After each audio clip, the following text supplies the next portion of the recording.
Hi hello అందరికీ. ఏంటబ్బా పూలు పట్టుకొని వచ్చింది అనుకుంటున్నారా? అవునండి, ఈరోజు మా గార్డెన్లో మా ఇంటి దగ్గర మందార చెట్లకి పూలు వచ్చాయన్నమాట.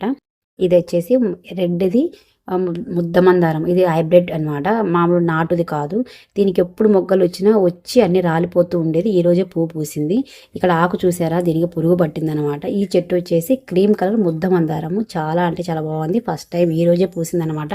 ఒక చిన్న కొమ్మ నాటింటే కొమ్మకు ఇలా బాగా పెరిగి పూలు పూసాయి. ఇది కూడా అంటే అండి ఒంటిరెక్క మందారం రెడ్ కలర్. జస్ట్ ఒక కొమ్మ నాటితే ఇది నాకు తెలిసి 4-5 మంత్స్కి ఇంత పెద్దది అయిపోయింది, బాగా వచ్చేసింది. ఇదైతే ఒక్కటే చెట్టు అండి ఇంట్లో ఉండేది, సంపంగి. కానీ పూలు చాలా బాగా వచ్చాయి. స్మెల్ కూడా సూపర్గా ఉంటుంది కదా స్మెల్. నేను అందుకే ఈరోజు శివయ్యకి పెట్టాలనేసి ఈ సంపంగి పూలు కూడా అన్నీ కోసేసాను. నాకు పూలు కలర్ఫుల్గా కనిపిస్తే చాలండి, అన్ని పూలు తెంపేసి నేను దేవుని కూడా పెట్టేస్తాను. దేవుళ్ళకి అంత ఇష్టం అనమాట నాకు. దేవుని గదిలో రకరకాల పూలు పెట్టాలంటే చాలా ఇష్టము. ఇది వచ్చేసి చామంతి చెట్టు అండి, కానీ ఏ కలర్ అనేది మెన్షన్ చేయలేదు, నాకు కూడా ఐడియా లేదు. సో దానికి మొగ్గలు అయితే చాలా బాగా వచ్చాయి. ఇది వచ్చేసి cream colour.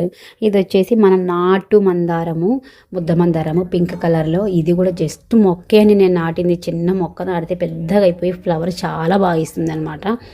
Old is gold అంటారు కదా, పాతకాలం నుంచి ఉండేది ఇది చెట్టు.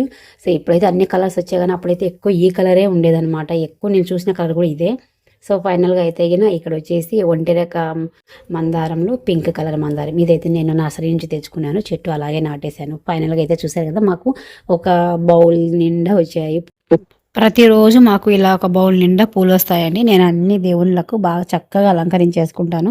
మీరు ఎంతమంది ఇలా చెట్లు పెంచుకుంటూ ఆ పూలను మనము మన ఇంట్లో ఉన్న దేవుని పటాలకు పెట్టుకుంటున్నాము? కామెంట్ సెక్షన్లో కామెంట్ చేయండి.